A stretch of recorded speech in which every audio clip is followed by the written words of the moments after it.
आज हम टीसी स्थानांतरण प्रमाण पत्र, शाला त्याग प्रमाण पत्र की प्रार्थना पत्र देख रहे हैं।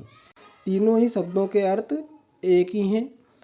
परीक्षा में जब पेपर में अगर टीसी शब्द आता है तो हमें टीसी शब्द का प्रयोग करना है। अगर स्थानांतरण प्रमाण पत्र शब्द आता है, स्थानांतरण प्रमाण पत्र शब्द का प्रयोग करना है। अगर शाला त्याग प्रमाण पत्र आता है तो शाला त्याग प्रमाण पत्र का यूज हमें प्रार्थना पत्र में करना है। तो जब हम प्रार्थना पत्र लिखते हैं तो सबसे पहले लिखते हैं सेवा में। उसके बाद में दूसरी लाइन प्राचार्य को लिखना है तो श्रीमान प्राचार्य महोदय। तीसरी लाइन में हम अपने स्कूल का नाम लिखते हैं जहां हम पढ़ते हैं। तीसरी लाइन में आपको स्कूल का पूरा नाम लिखना है। उसके बाद में चौथी लाइन में विषय लिखते हैं। तो विषय में अगर परीक्षा में टीसी शब्द आता है कि टीसी लेने हेतु अपने प्राचार्य को आवेदन पत्र लिखिए, तो यहाँ पर आपको टीसी लिखना है, टीसी लेने हेतु आवेदन पत्र।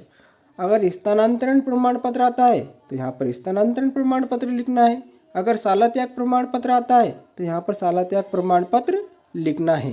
चौथी लाइन में आपको महोदय, उसके बाद में महोदय वाली लाइन को छोड़ना है और अगली लाइन से आपको लिखना है श्रीमान जी से मेरा निवेदन है कि मैं आपके विद्यालय में कक्षा, यहाँ पर मैंने जगह छोड़ रखी है। अगर आप 10वीं में पढ़ते हो तो 10 लिख दोगे, है ना।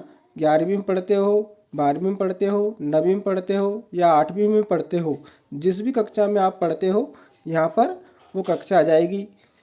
तो श्रीमान जी से मेरा निवेदन है, मैं आपके विद्यालय में कक्षा 10वीं में पढ़ता हूँ। मेरे पिताजी का स्थानांतरण, यहाँ पर आपको जहाँ भी आप रहते हो वहाँ का नाम आ जाएगा। जैसे पानिया रहते हो, नापले खेड़ी रहते हो या पचौर रहते हो, जहाँ भी आप रहते हो।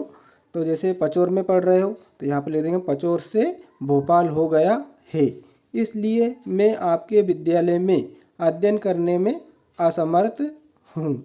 उसके बाद में आपको अतः वाली लाइन लिखनी रहती है, तो आप अगली लाइन से लिखें उसे, है ना। ये लाइन को बिल्कुल छोड़ दें जिस प्रकार मैंने छोड़ रखी है। उसके बाद में आप अतः वाली लाइन को अगली लाइन से स्टार्ट करें। अगली लाइन में भी एक दो शब्द की जगह छोड़कर आप अतः लिखें, जैसे मैंने यहाँ पर छोड़ रखी है जगह। उसके बाद में आप अतः लिखें। अतः आप मेरी, यहाँ पर आ जाएगा टीसी।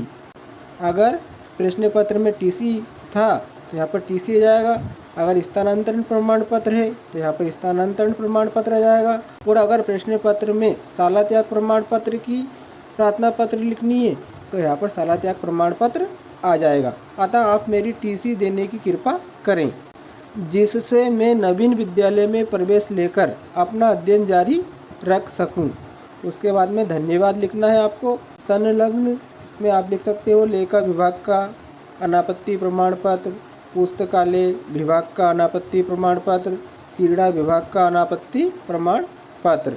उसके बाद में आपको 2 लाइन छोड़नी है। 2 लाइन छोड़ने के बाद में आपको लिखना है आपका आज्ञाकारी शिष्य, नाम, पिता, कक्षा, है ना, छात्र पंजीयन क्रमांक और लास्ट में दिनांक। ये 2 लाइन इसलिए छोड़ी जाती हैं, ये साइन करने के लिए छोड़ी जाती हैं। अगर आप वास्तविक रूप से टीसी के लिए अपने प्राचार्य को आवेदन पत्र लिख रहे हैं तो यहाँ पर फिर आपको साइन करने रहते हैं, लेकिन हमें परीक्षा में लिखनी है तो ये लाइन छोड़ दी जाती है।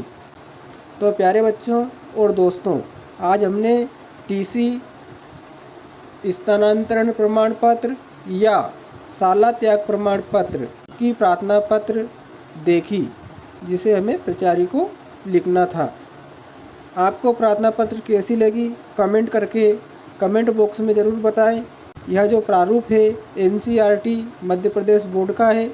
अब इस तरह से प्रार्थना पत्र आपको लिखनी रहती है। पहले क्या होता था, आपका आज्ञाकारी शिष्य, नाम, पिता, कक्षा, छात्र पंजीयन क्रमांक, दिनांक इधर लिखने रहते थे, लेकिन नए प्रारूप के अनुसार आप इधर भी लिख सकते हो।